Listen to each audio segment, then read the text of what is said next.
तो हेलो दोस्तों, स्वागत है आपका हमारा चैनल जमीन की सच्चाई में। दोस्तों, आज हम उस टॉपिक पे बात करेंगे जिस टॉपिक पे आज तक किसी ने बात नहीं की। खतौनी क्या होता है और खतौनी में क्या चीज चेक करना होता है, खतौनी कैसे पढ़ते हैं, उसके बारे में आज आपको हम बताएंगे।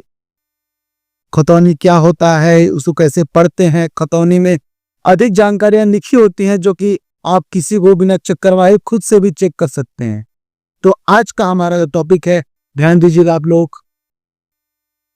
खतौनी में ये 3 शब्द दिखे तो जमीन मत खरीदना। अगर आप वकील के पास नहीं जाना चाहते हैं, हालांकि आपको जाना चाहिए, लेकिन इन केस अगर आपको उससे जाने से पहले अगर आपको जानकारी कुछ हो जाए तो आपको सचेत रहने के लिए क्या क्या जरूरी होता है, कौन से 3 शब्द हैं, ये आपको पता रहना चाहिए। कौन से ऐसे 3 शब्द हैं जो आपको पता रहना चाहिए, जो आपको हमेशा दिमाग में घुसा रहना चाहिए कि ये खतरे की घंटी है। खतरे की घंटी क्या होती है, आज आपको हम बताएंगे जमीन लेने के लिए। जमीन की सच्चाई, ये चैनल आपको रूबरू कराएगा जमीन और आपके बीच के अंतर को। कौन सी जमीन आपको लेनी चाहिए, कौन सी जमीन नहीं लेनी चाहिए। तो ध्यान दीजिएगा, हमारे कितने टॉपिक हैं, हमारे 3 टॉपिक हैं। आज हम 3 टॉपिक पे बात करेंगे। हमारे जो पहले टॉपिक हैं, आप ध्यान सुनिएगा। खतौनी क्या होता है। खतौनी एक ऐसा दस्तावेज जो हर कोई निकाल सकता है, सिर्फ जमीन का नंबर है तो। सीएससी सेंटर वाले भी आपको निकाल करके दे सकते हैं। वो सीएससी सेंटर जो ग्राहक सेवा केंद्र जिसे बोलते हैं, वो भी निकाल के दे सकते हैं। वो ये होता है कि मालिक कौन है, उसका नाम लिखा होता है, उसकी कितनी जमीनें हैं, गाटा संख्या है, नहीं गाटा उसकी जमीन की संख्या कितनी है वो लिखा होता है, और उसकी पूरी जीवन गाथा उसमें लिखी होती है। यानी कि आप समझ लीजिए एक तरह से रजिस्ट्री पेपर की नकल। जो रजिस्ट्री पेपर में होता है, सेम वही चीज आपको ऑनलाइन शो करेगा एक पेपर के रूप में, जो आप पेपर निकलवा सकते हैं। यानी कि जमीन की आधी जन्म कुंडली वही होती है। ठीक है, उसे बोलते हैं खतौनी। दूसरा जो है हमारा टॉपिक है, पहला खतरनाक शब्द वाद। खतौनी में अगर आप पढ़ते जब खतौनी, और खतौनी में शब्द दिखा है वाद, कहीं कहीं लोग उसे मुकदमा भी बोलते हैं।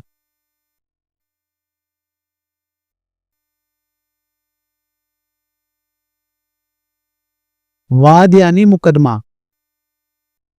अगर आप खतौनी पढ़ रहे हैं, खतौनी में अगर लिखा है जिसकी भी जमीन लेनी है, उसकी जमीन के नंबर पे अगर वाद लिखा हुआ है अंदर डिस्क्रिप्शन, जैसे कि आप उसका नाम लिखा हो गया एक साइड में उसका नाम लिखा है, इधर गाटा लिखा होगा, नामांकन लिखा होगा।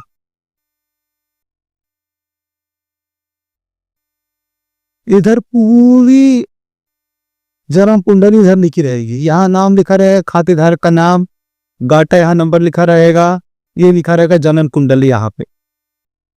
तो इधर नहीं पता चलेगा वाद क्या है, इधर पता चलेगा, पता आपको यहाँ पे चलेगा। जैसे वाद है, मुकदमा है, क्या है क्या नहीं, सब यहाँ पता चल जाएगा। जमीन पहले किसकी थी, अब किसकी है, क्या नहीं है, सब पता चल जाएगा आपको। उसी में आपको वही ध्यान देना है। अगर वाद लिखा है तो क्या, आगे खतरा है, आपको जाएंगे तो कुत्ता काटेगा। कुत्ता काटने का मतलब इंजेक्शन यानी कि आप फंस जाएंगे। काटने का मतलब पैसा डूबना। आपने अगर पैसा ले दिया है तो डूबा रहेगा, डूब जाएगा। आपको करना ये है कि ये अगर सब दिखा तो तुरंत कागज वही वापस। उस जमीन के बारे में आपको बात ही नहीं करनी है, ये आप लोग ध्यान दीजिएगा। बात यानी कि उसके बारे में सोचना बंद, ख्याल से निकाल दो। कितनी भी अच्छी जमीन रहे, कितनी भी सस्ती जमीन रहे, कितना भी बोले एजेंट की वाद विवाद जो मुकदमा अगर आपने देख लिया तो उसको बताएंगे आपकी। मान लीजिए आपने पेपर में चेक कर लिया वाद लिखा हुआ है, तो आप एजेंट को बोलेंगे। मान लीजिए अगर एजेंट के माध्यम से है तो आप एजेंट को बोलेंगे कि इसमें तो मुकदमा है, वाद वगैरह है, इसमें केस वगैरह है सब। तो एजेंट बोलेगा कुछ नहीं करना है, अब 1 लाख रुपए एक्स्ट्रा उनको दे दीजिएगा, वैसे भी जब सस्ती पड़ी रही है आपको, ये मुकदमा वो वापस ले लेंगे। तो आपको झांसे में नहीं आना है। कुत्ता के सामने बिस्किट डाला जा रहा है, यानी कि चिड़िया को दाना डाला जा रहा है, यही बात सिखा करके। शिकारी हमेशा चिड़िया को दाना इसलिए डालता है ताकि उसको पकड़ सके। आपको वो 1 लाख रुपए एक्स्ट्रा देने के लिए इसलिए बोलेगा ताकि आप उसके झांसे में आ सके और आके फंस जाए, फिर आप झेलते रहिए। हमने पिछले वीडियो बता रखा है, केस मुकदमा स्टे जन्म जन्मांतर तक चलते रहते हैं, तो ध्यान दीजिएगा। नेक्स्ट हमारा टॉपिक है दूसरा खतरनाक शब्द, चकबंदी। सबसे बड़ी समस्या है। छोटी दिखने में चकबंदी दिख रही है, लेकिन सबसे बड़ी समस्या है चकबंदी। अगर आप किसी नाम सही है, गाटा सही है, नामांतरण में अगर चकबंदी लिखा हुआ है उसके पूरे डिस्क्रिप्शन में, यानी पूरी जन्म कुंडली में अगर चकबंदी लिखा हुआ है तो समझ जाइए अभी उसकी जमीन सीमित नहीं है। सीमित यानी कि लंबाई चौड़ाई नहीं बढ़ेगी उसकी, यानी कि अभी वो क्लियर नहीं है कि जमीन यही रहेगी। जमीन जो यहाँ है ये यही है, इसका भी कोई क्लियर नहीं है, क्योंकि चकबंदी अभी बाकी है। इसका चकबंदी लिखा हुआ है, चकबंदी के दौरान मान लीजिए जमीन यहाँ से यहाँ हो जाएगी। मान लीजिए यहाँ पे 30 फीट का रोड था, रह जाने के बाद कुछ नहीं रहेगा, खेत का दाढ़ा रहेगा। खेत की जो गांव वगैरह से होंगे लोग समझ रहेंगे, एक पतली सी लाइन होती है चलने के लिए खेतों के अंदर, क्या पता वो हो, वहां पे कुछ हो ही नहीं, कुछ भरोसा नहीं है। यह है सबसे बड़ी चीज, पैसा बर्बाद। एजेंडा को बोलेगा अरे कोई दिक्कत नहीं, चकबंदी वो तो है, वो तो योजना के तहत होता है, ये है वो है। सर चकबंदी कौन करता है? चकबंदी कोई और नहीं करता, न कोई लेखपाल करता अपने मर्जी से। वो सरकारी काम है, सरकारी काम में आप हस्तक्षेप नहीं कर सकते, वो सरकारी काम आप रोक भी नहीं सकते सरकारी काम में, क्योंकि सरकार चकबंदी हमेशा सरकार कराती है। ये नहीं कि सन 71 में तो चकबंदी हो चुकी थी तो ये मामला नहीं होता है, वो तो अलग बात थी, वो किसके हक में कितनी जमीनें थी उसके बारे में हुआ था चकबंदी। लेकिन ये जो चकबंदी होती चली जा रही है उसमें ये होता है कि जैसे सपोज दैट मान लीजिए कि वहां पे कोई सरकार हाईवे वगैरह बना रहा है, ये सारी जमीनें हैं, ये सारी जमीनें हैं, ये यहां से कोई बीच में हाईवे जा रहा है, यहाँ समझ नहीं आ रहा है को मैं फिर से बता रहा हूँ, जिससे आप लोग ध्यान दीजिएगा। वीडियो को आप लोग पूरा जरूर देखिए, जब तक आप देखेंगे नहीं तब तक समझेंगे नहीं। मैं आपको यहाँ दिखा रहा हूँ, यहाँ मान लीजिए आपकी जमीन है,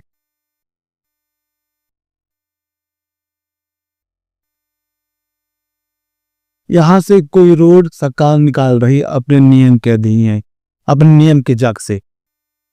सरकार कोई ने जमीन खरीदी अब खेतों के बीच में से और वहां से एक रोड निकाल रही है, ठीक है, मुआवजा वगैरह दे दिया, जो मुआवजा चलता है सरकारी रेट के हिसाब से वो आपको दे देगा सरकार। लेकिन किसकी जमीनें कितनी अंदर गई, कितने बाकी हैं, कौन कौन से नंबर, वो तो चढ़ाना होगा, इसमें रोड नया एक ऐड हो गया है तो रोड भी दिखाना होगा उसमें, तो वहां पे होगा चकबंदी। सरकारी चकबंदी करेगी, पहले चकबंदी करेगी तो किसकी जमीन कितनी गई वो सब उसको ऑनलाइन शो करेगा, उसको एक नंबर का एक पर्चा देगा फाड़ के रसीद के जैसा, क्या पहले आपका नंबर 50 था, आपका नंबर 52 हो जाएगा, ये नंबर 52 है, ये नंबर के 54 है, उसका नक्शा अलग बनेगा, नक्शा फिर से बनाया जाएगा। यानी चकबंदी फिर से हो रही है तो नक्शा फिर से बनाया जाएगा, क्योंकि उस जमीन में रोड चला गया तो कितनी जमीनें अंदर गई, कितनी बची हैं, सब उसमें लिखा रहेगा।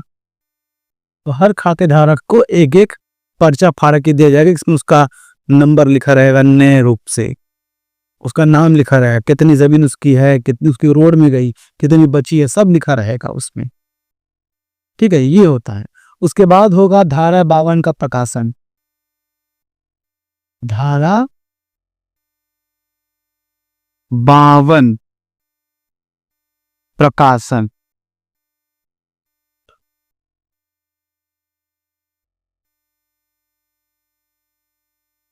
चकबंदी में मिल गया कि ये हमारी जमीन क्लियर हो गई, लेकिन उसके बाद धारा 52 का प्रकाशन होगा। इसमें जब तक आपका न क्लियर हो जाए तब तक आप मत कहिए कि आपकी जमीन यहीं पे है, आपकी जमीन यहाँ है, आप नहीं कह सकते। क्योंकि चकबंदी तो हो जाएगी, उसके बाद भी धारा 52 का प्रकाशन है, उसमें आता है नेपाल एक आपको पक्की रसीद देगा, आपकी जमीन नापेगा कितनी है लंबी चौड़ी कहाँ पे आपको देगा। मान लीजिए आपकी जमीन यहाँ पे थे, अभी जमीन आपकी यहाँ दे देगा। हमको पहले ही बोला था चकबंदी में जमीन इधर उधर चली जाती है, तो धारा 52 का प्रकाशन में जमीन आपको यहाँ देगा। न यहाँ पे रोड है, नाली है, न कुछ है, यहाँ पे है क्या, खेत के लीक। तब ये जमीन जाके क्लियर होती है कि आपकी जमीन वाकई में है कहाँ। ये होती चकबंदी के नियम, धारा 52 के प्रकाशन के नियम। कितना भी एजेंट बोले कोई दिक्कत नहीं है, चकबंदी हो चुकी है, यहाँ पे रोड बनने के बाद चकबंदी हो गई है, तो आप पेपर देखिए, धारा 52 का प्रकाशन उससे मांगिए, सब चेक कीजिए, उसके बाद जो है आप लीजिए। सबसे बड़ी बात, अगर आप जब भी कोई जमीन ले रहे हैं तो बोलिए एजेंट तो ठीक है, लेकिन जिसके नाम पे जमीन है वो भी प्लॉट पे हाजिर हो, आपको प्लॉट दिखाने के लिए। आप जब भी वहां पे कब्जा लीजिए, जमीन आप कब्जा ले रहे हैं, तो वहां पे भी जमीन का मालिक हाजिर होना चाहिए एजेंट के अलावा, ताकि कोई परेशानी रहे तो उसी समय खुल सके। और आगे हम बात करेंगे, पहले आप अपने टॉपिक फिर से वापस आते हैं। इसके सेफ एडवाइस क्या है? हमारी सलाह यही है कि खतौनी में अगर ये तीनों में से कोई भी शब्द दिखे तो सौदा करने से पहले पूरी जानकारी, जांच पड़ताल जरूर कराएगी। अगर ये तीनों में से कोई भी एक शब्द आपको देखने को मिल जाए तो आप पूरी जांच पड़ताल जरूरी कीजिए, क्योंकि आप पैसा बहुत ही मेहनत से कमाते हैं। ठीक है, हम हमेशा कहते हैं जमीन खरीदना आसान है, लेकिन गलत जमीन खरीदना जिंदगी की सबसे बड़ी गलती बन सकती है, पैसा डुबा सकती है, आपके सालों की मेहनत डुबा सकती है। एक छोटा सा गलत कदम और पूरी जिंदगी बर्बाद। कहते हैं ना, सड़क के सामने जो लिखी रहती है लाइन, या फिर रेलवे ट्रैक के पास जो लाइन लिखी रहती है, सावधानी हटी दुर्घटना घटी, तो ये वही वाक्य यहाँ भी मेल खाता है। यहाँ भी वही वाक्य अपनाया जाएगा कि देखन में छोटन लगे घाव करे गंभीर, ये भी उसके लिए भी सही बैठता है मुहावरा। दुर्घटना से देरी भली, ये मुहावरा सबसे बेहतर है आपके लिए। अगर आप जमीन ले रहे हैं तो ये मुहावरा सबसे बेहतर है आपके लिए। दुर्घटना से देरी भली। आपको मैं हमेशा कहता हूं, कोई भी जमीन लेने से पहले उसकी जनन कुंडली चेक करवाइए, क्योंकि जमीन एक बार ली जाती है, बार बार आप एक ही जमीन नहीं खरीदेंगे। जिंदगी भर आप उसके केसों के चक्कर में नहीं फंसे रहेंगे, क्योंकि आप पैसा भी दें, अपना टाइम भी दें, जमीन के पीछे भागे भी, तो वो जमीन अच्छी नहीं होती है। आप पैसा दीजिए, कोई भी परेशानी मत झेलिए, क्योंकि आप पैसा बहुत मेहनत से कमा करके जिंदगी भर की कमाई आप एक जमीन पे लगा रहे हैं। आप जब भी अपनी शादी करते हैं, अपने बच्चों की शादी करते हैं, तो आप लड़का और लड़की की जन्म कुंडली मिलाते हैं कि नहीं? जो लोग भी मिलाते हैं कमेंट बॉक्स से मैसेज जरूर कीजिएगा। जन्म कुंडली मिलाते हैं तो कितने गुण चाहिए होते हैं उसकी, जरूर मैसेज कीजिएगा कमेंट बॉक्स में। बहुत ही लोग समझ गए होंगे मैं क्या बात कर रहा हूँ। मैं अपने हर एक वीडियो में बोलता हूँ जन्म कुंडली मिलाइए, 3600 पे 36 गुण मिलाइए।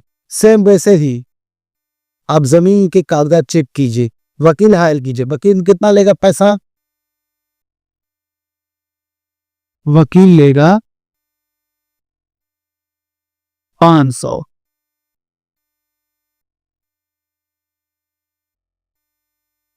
लेगा, या फिर 1000 लेगा। 500 से 1000 रुपए लेगा, उसके लिए टेंशन क्या लेना है? आप जाइए, जो आप 5 लाख रुपए, 10 लाख रुपए, 20 लाख रुपए, 10 लाख रुपए, 1 करोड़ रुपए जो कब्जा कर रहे हैं, 1500 में क्या होगा? आप 20 साल पुराने, 25 साल पुराने आप कागजात चेक करवाइए, उस जमीन की जन्म कुंडली निकालिए, क्योंकि आप जमीन खरीद रहे हैं, अपनी मेहनत की कमाई उस जमीन में दे रहे हैं। आप सब पता कीजिए। अगर आप खतौनी पढ़ने नहीं आ रहा थी, कोई दिक्कत नहीं है, आप मुझे कमेंट बॉक्स से मैसेज करके आप करेंगे, कमेंट बॉक्स में मैसेज, उसके बाद मैं आपको रिप्लाई दूंगा, आपको मैं अपना नंबर दूंगा, आप उससे बात कीजिए। फ्री ऑफ कॉस्ट एडवाइस है, कोई पैसा नहीं लगेगा इससे, कोई भी जरूरत नहीं है 1 रुपए देने की, आप मुझसे बात कर लीजिए या फिर आप वकील के पास जाइए। छोटी मोटी सलाह के लिए तो मैं आपके लिए हमेशा 24 घंटे उत्पर रहूंगा, हमेशा आपके लिए तत्पर रहूंगा, आपके लिए खड़ा रहूंगा। कोई भी दिक्कत है तो आप कमेंट बॉक्स से मैसेज कीजिए, कोई भी ऐसी दिक्कत है आप मैसेज कीजिए, उसके बारे में एक आपको वीडियो बना करके आपको दिखाऊंगा, उसके बारे में आपको सलाह दूंगा, आपको हर एक बात अच्छे से समझाऊंगा मैं आपको, जिससे हर कोई अवेयर हो पाए। तो अब जाइए वकील को पकड़िए, 20 साल से 25 साल तक की उसकी जन्म कुंडली निकालिए, 36 के 36 गुण मिलाइए उसके, तब जा करके आप वो जमीन लीजिए। दुर्घटना से देरी भली, यानी आपको दिक्कत होने से पहले आप थोड़ी देर हो जाए चलेगा, कुछ दिन बीत जाए चलेगा, लेकिन जमीन आपको अच्छी मिलनी चाहिए। दोस्तों हम यही कहना चाहेंगे, अगर आपको जानकारी अच्छी लगी हो तो वीडियो को लाइक और चैनल को सब्सक्राइब जरूर कर कीजिएगा, और ये वीडियो अपने दोस्तों तक, अपने लोगों तक शेयर जरूर कीजिएगा। अगर कोई लोग ना हो तब भी आप शेयर कीजिए इस वीडियो को, ताकि दूसरे आपके दोस्त हो, परिजन हो, कोई भी हो, उनको भी जानकारी मिल पाए, वो भी सचेत हो सके कोई जमीन लेने से पहले। याद रखिएगा, जमीन की सच्चाई हमारा चैनल आपके लिए बहुत ही महत्वपूर्ण रहेगा। आप लोग वीडियो को जरूर सब्सक्राइब कीजिए। तो मिलते हैं फिर से कोई एक नए टॉपिक की तरफ बढ़ेंगे हम कल, और एक और वीडियो आपके लिए पोस्ट करेंगे एक नई समस्या के साथ। तो फिर मिलेंगे दोस्तों, जय हिंद।